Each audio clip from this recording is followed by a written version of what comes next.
Rappelle-toi de corriger ton intention pour lui faire plaisir et par agrément à Allah, qui aime de la part des femmes qu'elles traitent bien leur mari.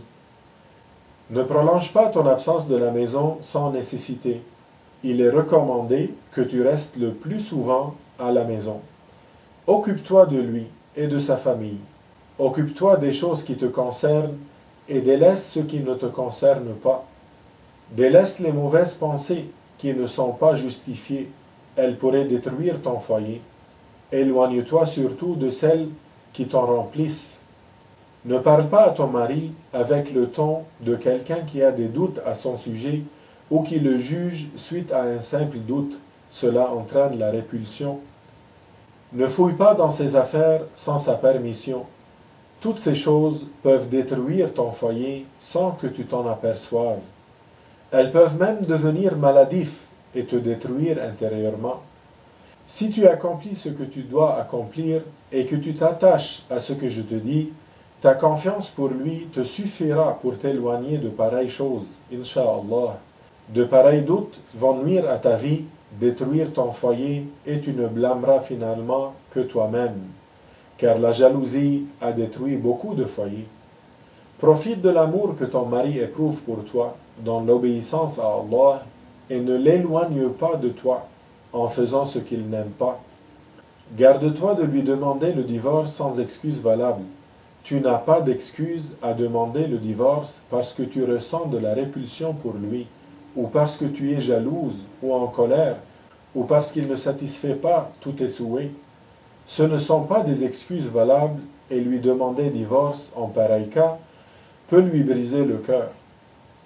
Garde-toi, s'il te ramène une nourriture ou un vêtement ou autre présent, de le refuser ou de démontrer un mécontentement. Si la nourriture n'est pas comme tu l'aurais souhaité, ou si le vêtement n'est pas comme tu l'aurais désiré, remercie-le quand même. Apprécie et considère les efforts qu'il essaye de faire pour toi. Le repousser après pareil effort l'empêchera de tenter à nouveau. Et rappelle-toi la parole de Allah, ce qui signifie « Celui qui fait preuve de piété à l'égard de Allah, Allah lui accorde des issues et une subsistance d'une voie à partir de laquelle il ne s'attendait pas. » Remercie Allah pour la situation dans laquelle tu te trouves et les bienfaits que tu as.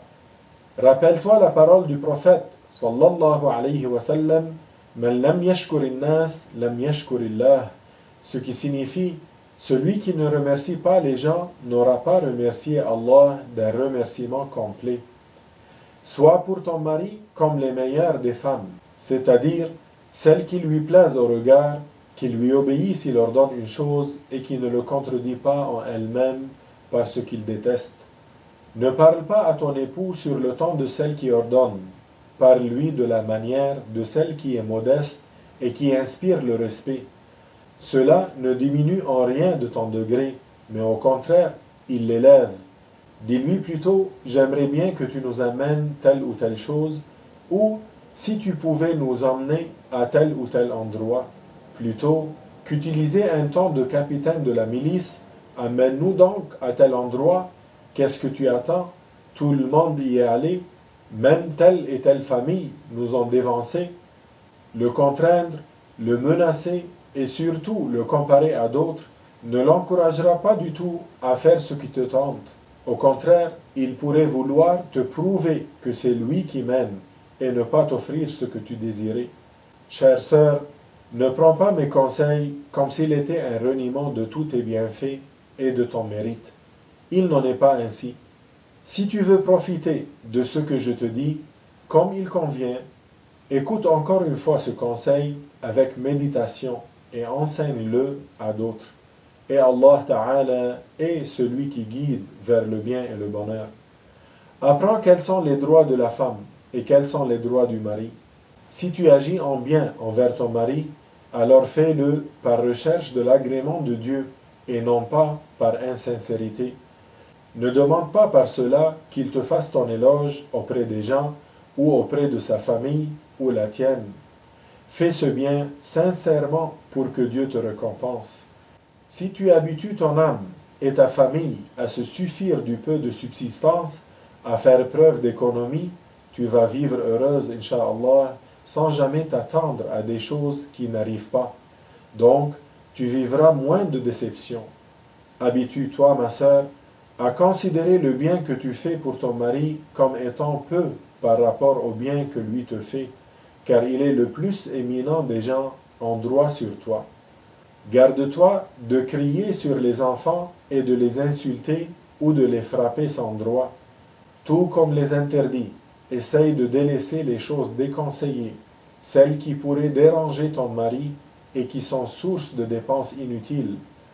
Par-dessus tout, ne te noie pas dans les dettes en raison du superflu auquel tu voudrais t'habituer. Ma sœur musulmane, il convient que tu penses aussi à tes enfants qui prennent exemple sur toi. Délaisse les mauvais comportements devant tes enfants. Ils t'imiteront ou en parleront plus tard et diront « Maman faisait cela ou parlait comme ceci ». Sois un exemple de bien pour eux et non pas un exemple de ce qu'il ne faut pas faire. Si tu humilies ton mari devant eux, ils vont t'humilier après cela et ils finiront par ne plus vous respecter. Protège tes enfants contre la malfaisance de la télévision.